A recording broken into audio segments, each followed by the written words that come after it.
हाँ जी, नमस्कार सभी को। सर्वगतशाला के इस ऑनलाइन प्लेटफ़ॉर्म पर मैं अमित आप सभी भाइयों-बहनों का स्वागत एवं अभिनंदन करता हूँ।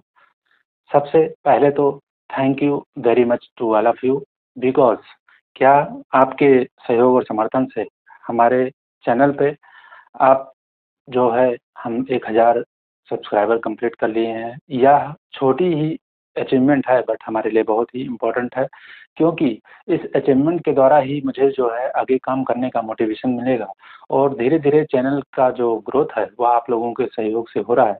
तो आप लोगों का सपोर्ट हमको ऐसे ही मिलता रहे, इसके लिए मैं बहुत-बहुत धन्यवाद करता हूँ आप सबका। और आप लोग क्या करिए कि चैनल पे अगर आप नए हो तो चैनल को सब्सक्राइब ज़रूर कर दिया करिए। अगर आप ऐसा करते हैं तो आप देखिएगा मेरी ऊर्जा में आपको लगभग इनफ़ाइनाइट इनफ़ाइनाइट टाइम्स उसमें आपको इंक्रीमेंट दिखेगा। तो इसलिए आप लोग ज़रूर कर दिया करिए और सेशन अगर आपको अच्छा लगे तो ईमानदारी से कमेंट बॉक्स में जैसा भी फीडबैक हो ज़रूर दिया करिए। तो आज की चर्चा हम भारतीय संविधान पर फिर से करेंगे और हम देख रहे थे भारतीय संविधान का जो ऐतिहासिक पृष्ठभूमि है, यानी हिस्टोरिकल बैकग्राउंड है, उसको मैंने प्रारंभ किया था और उसमें हिस्टोरिकल बैकग्राउंड में हम क्या पढ़ते हैं कि बहुत सारे अधिनियम और एक्ट हैं, जिसमें आपका अगर देखें तो मुख्यतः हम 1773 से जो रेगुलेटिंग एक्ट था, वहाँ से लेकर और आपके आज़ादी यानी स्वतंत्रता तक के जो अधिनियम थे, उसको देखेंगे। 1946 में कैबिनेट मिशन के बाद ही संविधान सभा का गठन होगा और स्वतंत्रता मिलने के बाद पूरी तरीके से संविधान सभा के द्वारा कार्य किया जाएगा, अच्छे से उसका कार्य होगा और फिर संविधान का वाचन होगा, उसकी ड्राफ्टिंग होगी, उसकी तैयारी होगी। फिर उसके बाद संविधान बन के तैयार होगा। तो संविधान पे हम पहुँचने से पहले अभी बहुत कुछ है पीछे बैकग्राउंड में, उसको ज़रूर देखना चाहिए क्योंकि यह हमें जानना तो ज़रूरी है ही, साथ में एग्ज़ाम पॉइंट ऑफ व्यू से मोस्ट इम्पोर्टेंट होता है क्योंकि इस एक्ट से चाहे आपका रेगुलेटिंग एक्ट हो, चाहे जो एक्ट हो, जितने भी एक्ट मैं बताऊँगा, ये सभी मोस्ट इम्पोर्टेंट है क्योंकि इससे बहुत कंटीन्यूअस क्वेश्चन पेपर में आ रहे हैं। तो हम बिल्कुल डिस्कशन करेंगे बिल्कुल डेप्थ में। तो चर्चा को प्रारंभ करने से पहले मैं यही कहूँगा कि आप लोग चैनल पे नए हो तो चैनल को सब्सक्राइब कर दिए और पूरी ईमानदारी से के साथ में बिल्कुल ऑनेस्टी के साथ आपको जैसा भी लगे क्लास देखने के बाद आप फीडबैक ज़रूर दिया करिए। तो चलिए प्रारंभ करते हैं। हमने जो है अपनी पिछली पूर्व की कक्षा में देखा था कि 1773 से रेगुलेटिंग एक्ट से लेके और हमने 1833 का जो चार्टर्ड एक्ट था 1833 का, उसको डिस्कस कर लिया था। आज हम देखेंगे चार्टर एक्ट जो आपका 1853 का है, उसको देखेंगे। वहीं से प्रारंभ करेंगे क्लास को। तो पहला आपका जो एक्ट है वह 1833 के चार्टर एक्ट के बाद आज की क्लास में पहला एक्ट अधिनियम जो है वह चार्टर एक्ट आपका 1853 का है। तो 1853 में जो चार्टर आया, उसमें क्या-क्या प्रावधान थे, यह मोस्ट इम्पोर्टेंट है और जो मोस्ट इम्पोर्टेंट है वही प्रावधान है इसमें। तो आपको ध्यान रखना है कि इसमें विधि निर्माण के लिए 12 सदस्यीय जो है 12 मेंबर की एक ऑल इंडिया काउंसिल बनाई गई। ऑल इंडिया लेजिस्लेटिव काउंसिल बोलेंगे क्योंकि यह विधायी परिषद थी, तो इसमें 12 सदस्य थे और इसका गठन किया गया कि विधि निर्माण के लिए हमारे पास एक अखिल भारतीय जो आपकी विधायी परिषद है, उसका गठन किया जाना चाहिए। इसमें 12 सदस्य थे, तो 12 सदस्यीय अखिल भारतीय विधायी परिषद का इसमें स्थापना की गई, इस एक्ट के माध्यम से। उसके बाद परिषद के विधायी और प्रशासनिक कार्यों को अलग कर दिया गया। जैसे जो काउंसिल होती थी, मैंने काउंसिल के बारे में बताया था कि जो काउंसिल परिषद होती हैं, उनके जो कार्य हैं, उनको अलग-अलग कर दिए गए। एग्जीक्यूटिव कार्य और लेजिस्लेटिव कार्य, तो ये अलग-अलग कर दिए गए, तो इसको भी ध्यान रखना है इस एक्ट के माध्यम से। और गवर्नर जनरल के लिए नई विधान परिषद, जिसको केंद्रीय विधान परिषद बोलिए या भारतीय विधान परिषद, तो जो गवर्नर जनरल की काउंसिल थी, गवर्नर जनरल की काउंसिल के लिए नई विधान परिषद का यानी काउंसिल का जो लेजिस्लेटिव काउंसिल है, उसका गठन किया गया और या इसको केंद्रीय या भारतीय विधान परिषद कहते हैं। ये सारी बातें विधान परिषद का मतलब हुआ कि आपको सेंट्रल लेवल पे, जैसे मैंने बताया था कि भारत का गवर्नर जनरल है, तो उसके लेवल पे काउंसिल थी, उस वो नियम बनाती थी। चूँकि पूरे भारतवर्ष पे हर प्रांत, हर जगह पे जो ब्रिटिश कंपनी है, उसका आधिपत्य नहीं था, बहुत सारे प्रांतीय राजा, महाराजा भी थे। तो उसके लिए अखिल भारतीय स्तर पर गवर्नर जनरल की काउंसिल थी और प्रांतों में भी जो है काउंसिल थी। तो गवर्नर जनरल के जो विधान लेजिस्लेटिव काउंसिल है उसके लिए गठन किया गया और इसको भारतीय विधान परिषद कहा गया। और उसके बाद में सिविल सेवकों के भर्ती एवं चयन हेतु खुली प्रतियोगिता का जो है शुभारंभ हो गया इस एक्ट के माध्यम से। और इसमें क्या किया गया कि जो एक 1854 में मैकाले समिति गठित की गई थी और सिविल सेवा कानून भी आया था 1861 में से आया था। तो 1854 में मैकाले समिति गठित की गई सिविल सेवकों के लिए खुली प्रतियोगिता हो। हालांकि प्रतियोगिता जो है खुली तो थी बट उसमें बहुत सारा डिस्क्रिमिनेशन था, क्योंकि परीक्षा आप सोचिए आप भारत देश के निवासी हैं लेकिन आपको भारत का अगर सिविल सर्वेंट बनना है तो उसके लिए आपको इंग्लैंड जाना पड़ेगा।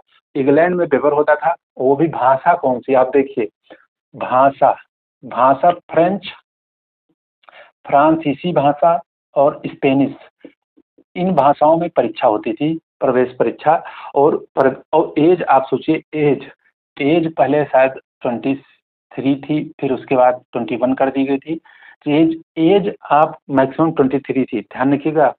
योग्यता जो है ये आपकी एज 23 थी और 2 ही 3 भाषाओं में पेपर होता था, अंग्रेजी, स्पेनिश, मतलब हिंदी में नहीं होता था, आप ये समझिए। फिर भी हमारे देश के लोग हमेशा से बहुत ही बुद्धिमान और जो है उनका जो आईक्यू लेवल है या समझ लिए कि उनकी योग्यता पर कभी कोई संदेह नहीं कर सकता है। वह आदिकाल से चला आ रहा है और यह सृष्टि जब तक रहेगी भारतीय सर्वोच्चता हमेशा स्थापित रहेगी। उस समय ऐसी दशा में भी 1861 में 1861 में सत्येंद्र नाथ सत्येंद्र नाथ टैगोर पहले भारत के सिविल सेवक बने। इन्होंने परीक्षा पास की, आप सोचिए इतने टफ कंपटीशन में इन्होंने परीक्षा पास की थी। तो आपको ध्यान रखना है कि यह मैकाले समिति गठित की गई थी, सिविल सेवकों की भर्ती और चयन हेतु खुली प्रतियोगिता का शुभारंभ किया गया। हालांकि आपको मैंने बता दिया कि इसकी परीक्षा जो है इंग्लैंड में होती थी, भाषाएं लिमिटेड थी, उन्हीं भाषाओं में आपको देना है परीक्षा, एज भी कम थी, तो ये सारे पॉइंट भी आपको ध्यान रखने हैं। और फिर इस एक्ट के माध्यम से आपका 1853 एक्ट के माध्यम से पहली बार केंद्रीय विधान परिषद में स्थानीय प्रतिनिधित्व मिला। केंद्रीय जो सेंट्रल लेजिस्लेटिव काउंसिल थी उसमें स्थानीय प्रतिनिधित्व मिला और गवर्नर जनरल की परिषद में 6 नए सदस्यों में से 4 का चुनाव बंगाल, मद्रास, बंबई और आगरा की स्थानीय सरकारों द्वारा किया जाना था। यह प्रावधान था, ध्यान रखिए, लागू होगा या नहीं होगा यह बाद में पता चलेगा, लेकिन ये प्रावधान आपको बस ध्यान रखने हैं। तो पहली बार क्या हुआ कि केंद्रीय जो विधान परिषद थी, सेंट्रल लेजिस्लेटिव काउंसिल थी, उसमें पहली बार क्या किया गया, स्थानीय प्रतिनिधित्व उसमें शामिल हुए, पार्टिसिपेट मिला यानी उनको स्थानीय लेवल पर। तो इसमें 6 नए सदस्यों में से 4 का जो है चुनाव बंगाल, आगरा, बंबई और मद्रास की स्थानीय सरकारों द्वारा किया जाना था। तो यह ध्यान रखिए। और ब्रिटिश संसद को अधिकार मिला कि कंपनी के शासन का कभी भी अंत किया जा सकता है, जो कि धीरे धीरे उथल पुथल शुरू हो चुकी थी भारत देश में। आपका 1857 क्रांति की जो है भूमिका बन रही थी। बहुत सारे किसान आंदोलन, जनजातीय आंदोलन बहुत सारे स्टार्ट हो चुके थे। तो इसलिए सरकार, ब्रिटिश हुकूमत को यह लग चुका था कि अब कंपनी के शासन संचालन की क्षमता यहीं समाप्त होती है। तो इस एक्ट के माध्यम से कंपनी ने प्रावधान किया कि कंपनी का शासन कभी भी समाप्त किया जा सकता है, यानी ब्रिटेन की जो महाराजा या महारानी है, ब्रिटेन एम्पायर है, उसके द्वारा शासन संचालित किया जाएगा। तो 1853 एक्ट के माध्यम से आपका जो चार्टर अधिनियम है उसके माध्यम से यह प्रावधान किया गया कि कभी भी कंपनी का शासन समाप्त किया जा सकता है। तो इसको ध्यान रखना है, इंपॉर्टेंट पॉइंट है, इसको ध्यान रखिएगा। उसके बाद हम बढ़ेंगे आगे और अगला जो आपका है वह है government of India act, Bharat सरकार अधिनियम 1858 का। यह सबसे इम्पोर्टेंट एक्ट है, क्योंकि अब 1857 की क्रांति हो चुकी है और क्रांति के बाद यह एक्ट आया है। क्यों आया है? क्योंकि क्रांति में भले ही भारतीयों को असफलता मिली, लेकिन जो कंपनी का शासन था या कंपनी की सरकार थी उसकी जड़ें हिल चुकी थी, बहुत भयंकर तरीके से हिल चुकी थी। हालांकि उसने काबू किसी तरीके से पाया, क्योंकि भारतीय भारतीय नागरिकों में कह लीजिए या भारत के जो राजा महाराजा थे उनमें एकजुटता का अभाव देखा गया।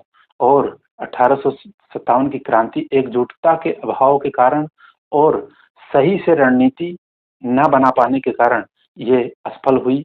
तो असफल भले ही हुई, लेकिन अंग्रेजी कंपनी जो है उसकी जड़ें हिल चुकी थी। उसको पता चल चुका था कि अब हमें क्या करना है, भारत देश में अब क्या करना है। तो भारत देश में उसे क्या क्या करना है उसको पता चल चुका था। तो क्या करना है, तो उसके लिए उसने सोचा कि प्रशासन और सेना में भारी बदलाव होने चाहिए, यानी प्रशासनिक स्तर बिल्कुल सुधारना चाहिए। और सेनाओं में भी भर्ती यूरोपीय सेनाओं की ज़्यादा होनी चाहिए, क्योंकि उस समय अधिकतर भारत के ही सैनिक हुआ करते थे उसमें। और सैनिक विद्रोह के रूप में भी जाना जाता है, सैनिकों के द्वारा ही किया गया।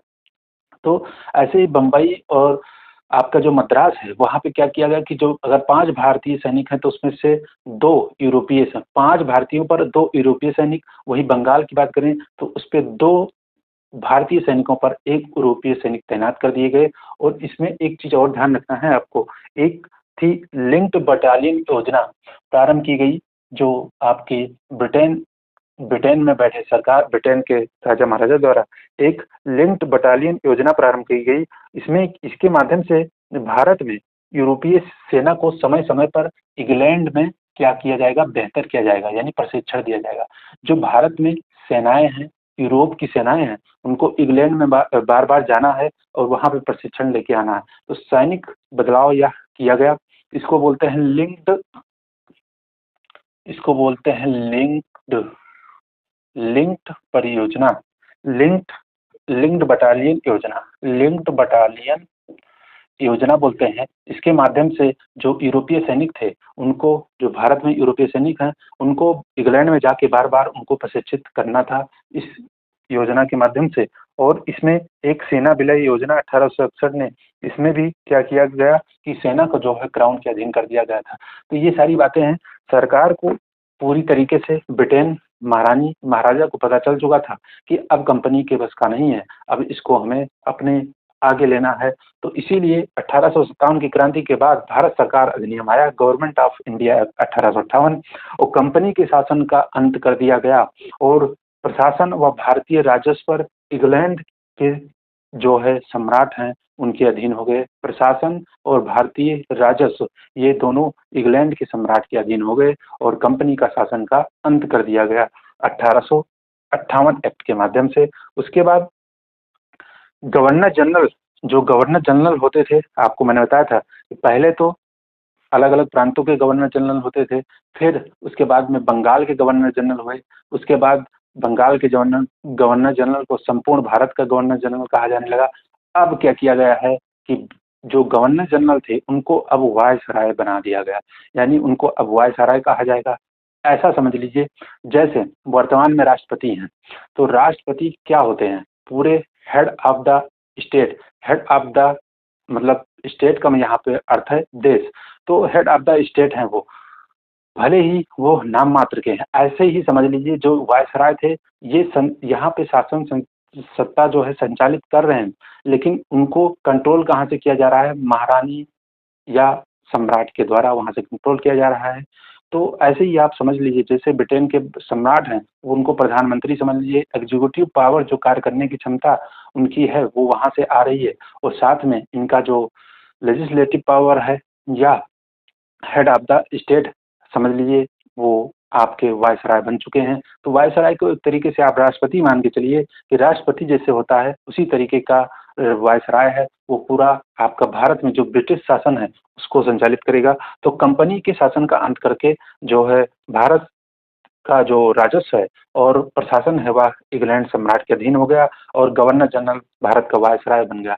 और भारत के पहले वायसराय अगर बात करें, ऐसे वायसराय बनने वाले कौन थे, लॉर्ड कैनिंग थे। क्योंकि लॉर्ड कैनिंग का जो कार्यकाल है, लॉर्ड कैनिंग लॉर्ड कैनिंग का कार्यकाल जो है वह 1858 से लेके 1862 तक का था लॉर्ड कैनिंग का कार्यकाल। और यही भारत के वायसराय, यह क्वेश्चन बहुत बार पूछा जाता है कि पहले वायसराय कौन थे, तो पहले वायसराय कौन थे, लॉर्ड कैनिंग। आपको ध्यान रखना है इनका कार्यकाल 1858 से लेके आपका 1862 है। उसके बाद अगर बात करें तो कोर्ट ऑफ डायरेक्टर्स, जो मैंने बताया था कि जो कंपनी का व्यापारिक कंट्रोल करता था, कोर्ट ऑफ डायरेक्टर्स और बोर्ड ऑफ कंट्रोल जो थे वो आपको मैंने बताया था कि राजनीतिक राजनीतिक मामलों को देखने के लिए बोर्ड ऑफ कंट्रोल था, और जो आपका व्यापारिक मामले हैं उनको देखने के लिए आपका कोर्ट ऑफ डायरेक्टर्स था। तो ये जो दोनों आपकी संस्थाएं थी, आप देखिए एक चीज बार बार आपके सामने आएगा, द्वैध शासन को मैंने बता दिया था बहुत अच्छे तरीके से। और द्वैध शासन में क्या कि बार बार आपको द्वैध शासन, अब इसको भी द्वैध शासन बोला जाता है। जैसे द्वैध शासन कैसे, राजनीतिक मामले देख रहा है बोर्ड ऑफ कंट्रोल, ठीक है, और आपके व्यापारिक मामले जो देख रहा है वह कोर्ट ऑफ डायरेक्टर्स देख रहा है, तो इसको भी द्वैध शासन भी बोला जाता है। और जो 1765 में जो आया था वो अभी बोला जाता है। तो ये सारी बातें हैं। तो आपका कोर्ट ऑफ डायरेक्टर्स व्यापारिक मामलों के लिए था, जो कि बोर्ड ऑफ कंट्रोल क्या था, क्या राजनीतिक मामलों के लिए था। और ये दोनों पिट्स इंडिया एक्ट जो 1784 का आया था उसी के द्वारा स्थापित हुआ था। इसको भी द्वैध शासन बोला जाता है, आप इसको कंफ्यूज मत होइएगा। द्वैध शासन का मतलब हुआ दो किन्हीं संस्थाओं के द्वारा अलग अलग कार्य दे दिए जाएं, यानी उनका शासन किया जाए, तो द्वैध शासन है। तो इसको भी आपको ध्यान रखना है। द्वैध शासन मैंने बताया था कल डिटेल में, तो आपको ध्यान रखना है। तो यह इस तरीके से द्वैध शासन समाप्त हो गया, यानी कोर्ट ऑफ डायरेक्टर्स और बोर्ड ऑफ कंट्रोल को समाप्त कर दिया गया, जो 1784 के पिट्स इंडिया एक्ट के द्वारा स्थापित किया गया था, उसको समाप्त कर दिया गया। और एक प्रशासन के लिए आपको मैंने बताया कि यह सीधा अब जो है कंट्रोल कहाँ से हो रहा है, ब्रिटेन के सम्राट द्वारा। तो प्रशासन के लिए एक पद सृजित किया गया, भारत सचिव यानी सेक्रेटरी ऑफ इंडिया, भारत सचिव के पद या सृजन किया गया, इसका सृजित किया गया। और ये जो पद था, इसकी सहायता के लिए आपको ध्यान रखना है, इसकी सहायता के लिए 15 सदस्यीय एक परिषद का गठन किया गया, भारत परिषद। इसकी सहायता के लिए यानी भारत सचिव की सहायता के लिए 15 सदस्य, जिसमें 15 सदस्य थे, और इन 15 में एक 8 कर लीजिए, एक 7 कर लीजिए। तो ये 8 सदस्य कौन थे? ये आपके 8 सदस्य सम्राट द्वारा नियुक्त किए गए हैं, सम्राट द्वारा नियुक्त किए जाएंगे, सम्राट द्वारा। और जबकि ये जो 7 सदस्य थे इनका चुनाव किया जाएगा, चुनाव। तो ध्यान रखिएगा कि भारत सचिव की सहायता के लिए 15 सदस्यीय भारत परिषद का गठन किया गया। और ये जो भारत के सचिव हैं और ये परिषद और सचिव, ये दोनों है जो आपके ब्रिटेन की संसद के प्रति उत्तरदायी होंगे। इनका जो है सीधा कंट्रोल कहाँ से हो रहा है, ब्रिटेन के संसद के द्वारा इसका कंट्रोल किया जा रहा है। तो आपको ध्यान रखना है, ब्रिटिश संसद के प्रति ये उत्तरदायी होंगे। और भारत के सचिव को अधिकार दिया गया, ये भारत सचिव। आप अगला जो एक्ट पढ़ेंगे आप 1909 का भारत सरकार अधिनियम जो 1909 का है, जिसको मार्ले मिंटो सुधार भी बोलते हैं, मार्ले मिंटो अधिनियम भी बोलते हैं। तो मार्ले मिंटो जो अधिनियम है 1909 का, उसमें मार्ले कौन थे? मार्ले भारत के सचिव थे, और लॉर्ड मिंटो कौन थे? वायसराय थे। तो ध्यान रखना, वही सचिव पद है यहाँ पे। जैसे मार्ले कौन थे? मार्ले मिंटो बोलते हैं इसको, मार्ले डैश मिंटो बोलते हैं। तो मिंटो कौन थे? लॉर्ड मिंटो तो थे वायसराय, और जबकि मार्ले कौन थे? ये भारत सचिव थे। बस यही पद है। तो इसी पद का सृजन किया गया यहाँ पे आपका 1858 के इस भारत सरकार अधिनियम के द्वारा नया पद आपका सृजित किया गया। और ये जो है आपका क्या करेंगे, प्रशासन के लिए यह पद था, और प्रशासन के लिए पद था। और भारत सचिव की सहायता के लिए मैंने बताया 15 सदस्यीय एक भारत परिषद का गठन किया गया। 15 सदस्यों में 8 सदस्य जो थे वो सम्राट के द्वारा नियुक्त किए जाएंगे, जबकि 7 जो सदस्य हैं वह इसके द्वारा उनका चुनाव होगा। और ये जो परिषद है और भारत सचिव हैं, ये दोनों ब्रिटिश संसद के प्रति उत्तरदायी होंगे। यह आपको ध्यान रखना है, मोस्ट इम्पॉर्टेंट पॉइंट है। और जो भारत सचिव होगा, इसका कार्य होगा, इसको यह आपको अधिकार दिया गया कि यह प्रति वर्ष आपको ब्रिटिश संसद में, सोचिए, धन भारत देश का, शासन सत्ता भारत देश में चलेगी, लेकिन जो भारत का बजट है वह ब्रिटिश संसद में पेश किया जाएगा, और प्रतिवर्ष पेश किया जाएगा किसके द्वारा? भारत सचिव के द्वारा। यह दुर्भाग्य था देश का, और हमने इसीलिए गुलामी को झेला, क्योंकि भारत देश में ना कभी एकजुटता थी और ना कभी होगी। भारत हर चीज में सर्वशक्तिमान बन सकता है यदि भारत देश में एकजुटता का भाव आ जाए, जातीय व्यवस्था खत्म हो जाए, सब तथा देशभक्ति की भावना भारत के हर नागरिक में हो।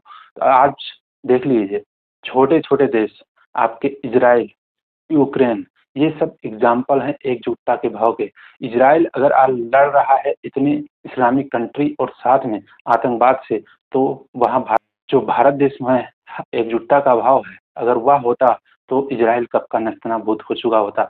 तो एकजुटता का भाव हमेशा रहा, तो इसीलिए यह स्थिति भारत को झेलनी पड़ी। और ब्रिटिश संसद में सोचिए भारत का बजट रखा जाएगा, ऐसा अधिकार आपका 1858 एक्ट के माध्यम से भारत सचिव को दिया गया। भारत सचिव को, आपको ध्यान रखना, भारत सचिव और भारत सचिव तथा इस जो परिषद को मैंने बताया 15 सदस्यीय परिषद है, इन दोनों का जो वेतन और भत्ता होगा, यानी वेतन और भत्ता होगा या भारतीय राजस्व से। सोचिए, अंग्रेज जो कर्मचारी हैं या अंग्रेज व्यापारी, सबका वेतन भत्ता भारत के राजस्व से जा रहा है, लेकिन भारत में कैसे व्यय किया जाएगा, इसके लिए बजट जो पेश होगा वह ब्रिटिश संसद में होगा। आप सोचिए, इतना भयंकर दुर्दशा था। तो खैर, ये सारी बातें हैं। आपको प्रतिवर्ष जो है ब्रिटिश संसद में बजट पेश किया जाने का जो है प्रावधान किया गया भारत सचिव के द्वारा। तो ये इंपॉर्टेंट पॉइंट थे, आपको ध्यान रखने हैं। उसके बाद अब हम बढ़ेंगे अपने भारतीय परिषद अधिनियम जो 1861 का है। यह भी बहुत ही महत्वपूर्ण है और इसमें आपको ध्यान रखना है कि जो 1858 का एक्ट आया, इसमें प्रशासनिक और सैनिक स्तर पे बहुत अच्छे से सुधार किया गया। प्रशासनिक आप देख ही रहे हैं, इसमें क्या क्या बदलाव किए गए हैं। जैसे भारत का वायसराय बना दिया गवर्नर जनरल को, कोर्ट ऑफ डायरेक्टर्स और बोर्ड ऑफ कंट्रोल को समाप्त कर दिया गया, यानी एकात्मक शासन व्यवस्था की यहाँ से शुरुआत होती है। और प्रशासन के लिए भारत का सचिव पद का सृजन किया गया। ये सारी बातें हैं। और सैनिक स्तर पर अगर बात करें तो उसमें फूट डालो और राज करो की नीति अपनाई गई। जैसे आपका जो जाति के आधार पर रेजिमेंटों का निर्माण किया गया, यानी जात जात के आधार। आज भी आप सुनते होंगे यादव रेजिमेंट, जाट रेजिमेंट, तो इसी प्रकार के रेजिमेंटों का जो है गठन किया गया और फूट डालो राज करो की नीति बनाई गई। और यह इसलिए किया गया ताकि जो 1857 की क्रांति आपके सैनिकों के विद्रोह से स्टार्ट हुई, या आगे भी दो चार जो सैनिक विद्रोह हुए उनको दबाने के लिए सैनिक विद्रोह कभी ना हो, इसलिए जातीय विभाजन किया गया। और उसमें आपका जातीय विभाजन करके वोट डालो राज करो की नीति अपनाई। तो सैनिक स्तर पर यह बदलाव किए गए 1858 एक्ट के माध्यम से। और बहुत सारे बदलाव किए गए क्योंकि कंपनी की जड़ें हिल चुकी थी। आपको ध्यान रखना है, सफलता मिली या न मिली, एकजुटता के भाव के कारण अगर एकजुटता होती तो आज भारत का इतिहास कुछ और होता। खैर चलिए, अब भारतीय परिषद अधिनियम को देखेंगे 1861 को। तो इसमें विधायी परिषद का विस्तार किया गया। जो विधायी परिषद मैंने बताया, लेजिस्लेटिव काउंसिल, इसमें क्या किया, विस्तार किया गया। और मिनिमम 6 सदस्य तथा मैक्सिमम 12 सदस्य। मिनिमम 6 सदस्य होंगे लेकिन मैक्सिमम 12 सदस्य, इसको ध्यान रखिएगा। और इनका मनोनयन जो है 2 वर्षों के लिए मनोनयन, यानी मनोनीत किया जाएगा। कितने वर्षों के लिए? 2 वर्षों के लिए, ये आपको ध्यान रखना है। उसके बाद में कम से कम आधे सदस्य जो होंगे वह गैर सरकारी होंगे। गैर सरकारी का अर्थ क्या होता है? गैर सरकारी का अर्थ होता है कि जो सरकार में नहीं है, यानी सरकार का हिस्सा नहीं। आज भी आप देखते होंगे गैर सरकारी विधेयक पेश किया जाता है आपका संसद में। उसमें क्या गैर सरकारी विधेयक कौन पेश करता है? जो सरकार है, यानी कैबिनेट का हिस्सा नहीं होते, दूसरी पार्टी के होते हैं, सरकार का हिस्सा नहीं होते लेकिन संसद के सदस्य होते हैं, तो उनके द्वारा गैर सरकारी विधेयक पेश किया जाता है। तो उसी प्रकार का यह था कि गैर सरकारी सदस्य के रूप में कम से कम आधा सदस्यों का जो है इसमें मनोनयन किया जाएगा, यानी उनको मनोनीत किया जाएगा। तो इसी के तहत 1862 में महाराजा पटियाला और महाराजा बनारस तथा ग्वालियर नरेश दिनकर राव को मनोनीत किया गया। और इनको जब मनोनीत किया गया तो यह संवैधानिक इतिहास में ऐसा पहली बार था कि विधान परिषद में भारतीयों को प्रतिनिधित्व मिला, यानी भारतीय पहली बार, ऐसा संवैधानिक इतिहास में पहली बार था जिसमें भारतीयों ने पार्टिसिपेट किया। तो इसमें 3 लोगों को ध्यान रखना है, महाराजा पटियाला और महाराजा बनारस तथा ग्वालियर के जो नरेश हैं राजा, वह दिनकर राव, इनको मनोनीत किया गया था, विधायी परिषद का हिस्सा बनाया था। तो इसको ध्यान रखना है। फिर अगली पॉइंट है अपना जो है कि मद्रास तथा बम्बई प्रेसिडेंसियों की विधायी शक्तियां वापस लाई गई, जो कि आपको मैंने बताया था 1833 में इनको विधायी शक्तियों से वंचित कर दिया गया था। तो इस भारतीय परिषद अधिनियम 1861 के माध्यम से इनको विधायी शक्तियां इनका वापस दे दी गई और यहाँ पे विकेंद्रीकरण, अब देखिएगा विकेंद्रीकरण प्रारंभ होगा 1833 में। मैंने बताया था कि केंद्रीकृत शासन व्यवस्था प्रारंभ होगी, क्योंकि 1833 में ही आपके जो बंगाल के गवर्नर जनरल हैं उनको संपूर्ण भारत का गवर्नर जनरल बनाया गया, संपूर्ण भारत का गवर्नर। मैंने बताया था वहां पर कि जो सेंट्रलाइज आपका केंद्रीकृत केंद्रीकृत गवर्नेंस स्टार्ट होगी, सेंट्रलाइज गवर्नेंस वहां से स्टार्ट होती। लेकिन अब 1861 में जब मद्रास और बंबई का जो विधायी शक्ति है उनको वापस किया गया, तो यहाँ से क्या फिर डिसेंट्रलाइज आपका गवर्नेंस स्टार्ट हो जाता है। तो इसको ध्यान रखना है आपको। फिर 1861 के इस भारतीय परिषद अधिनियम के द्वारा क्या किया गया कि इस विधायी विकास नीति के कारण क्या थे कि 1937 तक प्रांतों को संपूर्ण आंतरिक स्वायत्तता देनी है, इस परिषद अधिनियम का उद्देश्य था। और बंगाल में क्या किया गया 1862 में, उत्तर प्रदेश में 1866 में तथा पंजाब में 1897 में विधान परिषद का गठन किया गया था। तो इसको भी ध्यान रखिएगा, मोस्ट इंपॉर्टेंट, ये प्रांतीय विधान परिषद हैं, इनका गठन किया गया कब कब 1862 में बंगाल में, 1866 में उत्तर प्रदेश में तथा पंजाब में 1897 में। आपको अच्छे से पता होगा कि 1856 में उत्तर प्रदेश पर जो है आरोप लगाया गया, कुशासन का आरोप लगा के उसको व्यपगत यानी हड़प नीति का सिद्धांत अपनाते हुए उसको उसका जो शासन व्यवस्था है अंग्रेजों ने अपना लिया था, शासन व्यवस्था अपने हाथ में ले लिया था। तो हड़प नीति अपनाई थी। उत्तर प्रदेश में कुशासन का आरोप लगाया गया 1856 में। तो उत्तर प्रदेश में विधायी परिषद का गठन किया गया 1866 में, इसको भी ध्यान रखना है। इसी एक्ट के माध्यम से लॉर्ड कैनिंग ने प्रशासन के लिए विभागीय प्रणाली का शुभारंभ किया गया। विभागीय जैसे आजकल होता है डिपार्टमेंट, जो आपके मिनिस्ट्रियल डिपार्टमेंट है, उसी का स्टार्ट किया था लॉर्ड कैनिंग ने। 1862 तक इसका कार्यकाल था, 1858 से 1862 तक। तो इसने विभागीय प्रणाली प्रारंभ की थी लॉर्ड कैनिंग ने। और इसीलिए लॉर्ड कैनिंग को क्या कहा जाता है, मंत्रिमंडलीय व्यवस्था का जनक। मंत्रिमंडलीय, आप देखते ही होंगे मंत्री कहाँ बनते हैं, मिनिस्ट्री के अंदर बनते हैं, यानी किसी डिपार्टमेंट के अंदर बनते हैं। तो मंत्री का जो मंत्रिमंडलीय व्यवस्था है, मंत्रिमंडलीय व्यवस्था, इसका जनक कहा जाता है किसको, कैनिंग को। कैनिंग को कहा जाता है, यह आपको ध्यान रखना है। और जो इस कैनिंग ने आपका 1859 में पोर्टफोलियो प्रारंभ किया था। पोर्टफोलियो क्या होता है, पोर्टफोलियो होता है जब किसी मंत्री को उसका दायित्व दिया जाता है, उसको काम करने जिस मिनिस्टर में जिस डिपार्टमेंट में दिया जाता है, तो पोर्टफोलियो। तो पोर्टफोलियो 1859 में इसने प्रारंभ की थी, पोर्टफोलियो प्रणाली या विभागीय प्रणाली आप कह लीजिए। तो 1859 में इसको प्रारंभ की थी। तो इस एक्ट के माध्यम से इसको मान्यता दे दी गई थी। तो यह भी आपको ध्यान रखना है। अब इसमें एक और मोस्ट इंपॉर्टेंट पॉइंट है, इसको ध्यान रखना है कि बिना काउंसिल के संतुति के वायसराय को आपातकाल में अध्यादेश जारी करने की शक्ति दे दी गई थी। तो यह बहुत बार पूछा जाता है कि अध्यादेश जारी करने की शक्ति किस अधिनियम के माध्यम से दी गई थी। तो इसको ध्यान रखना है 1861 का। और इस अध्यादेश का जो पावर है वह यह समझ लिए, इसका इम्प्लीमेंटेशन कब तक रहेगा, 6 माह तक।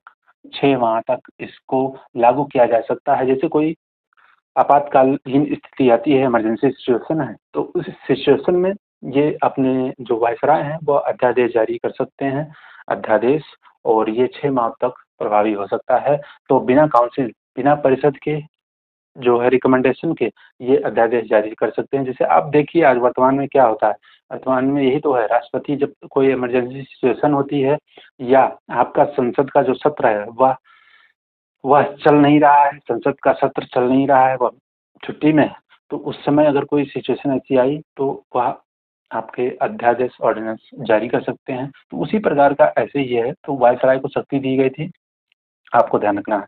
उसके बाद सबसे मोस्ट इम्पोर्टेंट पॉइंट है कि इसी एक अगला अधिनियम आएगा आपका भारत सरकार अधिनियम 1873।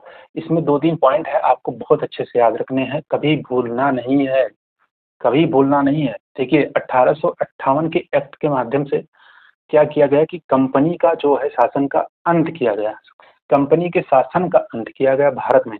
और क्या किया गया कि भारत का जो शासन है वह सीधे ब्रिटिश सम्राट के अंतर्गत आ गया। लेकिन आपको ध्यान रखना है, भारत सरकार अधिनियम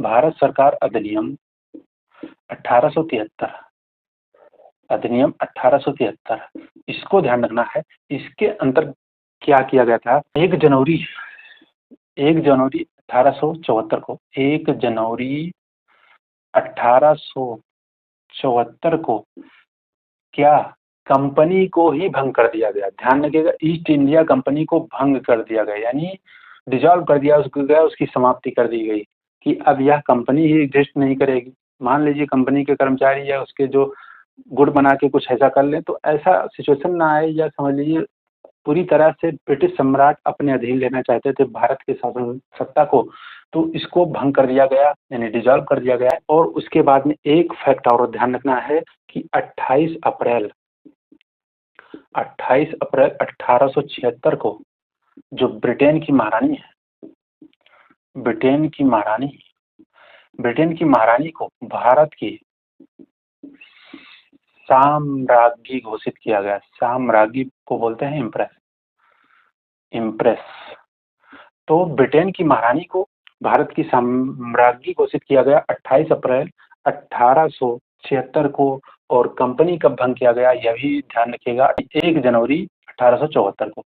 तो ये बहुत ही महत्वपूर्ण फैक्ट है, इसको भूलना नहीं है, आपको बिल्कुल भी भूलना नहीं है। वो किस अधिनियम को, ये अधिनियम कौन सा है भाई, अधिनियम है भारत सरकार अधिनियम 1873 का। बहुत डिटेल में चलेंगे और कोई भी पॉइंट ना छूटे, ऐसा मेरा प्रयास रहेगा। अब अगला जो अधिनियम है आपके सामने, भारत सरकार अधिनियम 1892, यह भी इम्पोर्टेंट है। तो इसके तहत केंद्रीय तथा प्रांतीय जो विधान परिषद हैं उसमें गैर सरकारी सदस्यों की संख्या बढ़ाई गई, परंतु बहुमत जो है सरकारी का ही रहा। पता था कंपनी को या ब्रिटेन को कि गैर सरकारी सदस्यों को बहुमत नहीं देना है कभी भी, और बड़े बड़े पदों पर भारत के जो आपके अधिकारी हैं या वो हैं उनको नहीं देना है, क्योंकि रिस्क नहीं लेना है। अगर दोबारा कहीं ये संगठित हो गए तो बहुत भयंकर दुष्परिणाम आएगा उसका। तो इस तरीके से आपको ध्यान रखना है, आपको अच्छे से ध्यान रखना है। तो इसके माध्यम से आपका संख्या तो बढ़ाई गई, लेकिन बहुमत सरकारी सदस्यों का ही रहा। और विधान परिषद के कार्यों में वृद्धि की गई। कार्य कैसे, जैसे बजट पर बहस करना, विधान परिषद के कार्यों में वृद्धि की गई। बजट पर बहस और कार्यपालिका के प्रश्नों का उत्तर देने के लिए अधिकृत किया गया। कार्यपालिका यानी एग्जीक्यूटिव, कार्यपालिका के प्रश्नों का उत्तर देने के लिए अधिकृत यानी अधिकार दिया गया। किसको दिया गया, विधान परिषद को दिया गया। तो ध्यान रखिएगा। और केंद्रीय विधान परिषद और बंगाल चैम्बर्स ऑफ कॉमर्स में गैर सरकारी सदस्यों का जो है नामांकन के लिए वायसराय को यह अधिकार दिया गया कि वह नामांकन उसमें कर सकते हैं, वायसराय को। इसको भी ध्यान रखिए, बहुत इंपॉर्टेंट पॉइंट नहीं है। उसके बाद प्रांतीय विधान परिषदों में गवर्नर को जिला परिषद, नगर पालिका, विश्वविद्यालय, व्यापार संघ, जमींदारों और चैम्बर्स ऑफ कॉमर्स की सिफारिशों पर गैर सरकारी सदस्यों की नियुक्ति की शक्ति दी गई। या उसी प्रकार है जिसे आप देखते होंगे विधान परिषद में लोगों को मनोनीत किया जाता है, यानी अपॉइंट किया जाता है, उसी प्रकार का था। विधान जो आपके प्रांत के जो विधान परिषद हैं उसमें गवर्नर को, जिला परिषद, नगर पालिका, विश्वविद्यालय, व्यापार एवं जमींदार, चैम्बर्स ऑफ कॉमर्स की सिफारिशों पर गैर सरकारी सदस्यों की नियुक्ति की शक्ति दी गई। तो यह भी ध्यान रखिएगा। और केंद्रीय और प्रांतीय विधान परिषद में गैर सरकारी सदस्यों को नियुक्ति के लिए सीमित एवं परोक्ष यानी इनडायरेक्ट, सीमित यानी लिमिटेड और इनडायरेक्ट जो है चुनाव का प्रावधान किया गया। हालांकि यहाँ पे अधिनियम में जो 1892 का अधिनियम है इसमें कोई ऐसा चुनाव का प्रावधान, चुनाव शब्द का उल्लेख नहीं था। बस ये था कि इनको सीमित संख्या में और क्या परोक्ष यानी इनडायरेक्ट जो है इनको चुनाव हो यह प्रावधान था, लेकिन चुनाव शब्द का उल्लेख नहीं था। ध्यान रखिएगा। तो आज हमने देखा 1892 तक के अधिनियम को संपूर्ण हो चुका है हमारा 1892। अब इसमें इसके बाद आएंगे हम भारत सरकार अधिनियम 1909, फिर 1919 जेम्स फोर्ड सुधार। इस तरीके से हम चलेंगे और अंत में कंप्लीट करेंगे। तो आज की क्लास आप सबको अच्छी लगी, समझ में आया कुछ कि नहीं? भाई जैसा भी हो फीडबैक जरूर दिया करिए कमेंट बॉक्स में। मैंने बताया आपका फीडबैक बहुत इंपॉर्टेंट है। क्लास देखने के बाद आप कमेंट में बता दिया करिए कि आपको क्लास अच्छी लगी या नहीं लगी। तो हम मिलेंगे नेक्स्ट क्लास में, तब तक के लिए आप सभी को राधे राधे, जय श्री कृष्ण।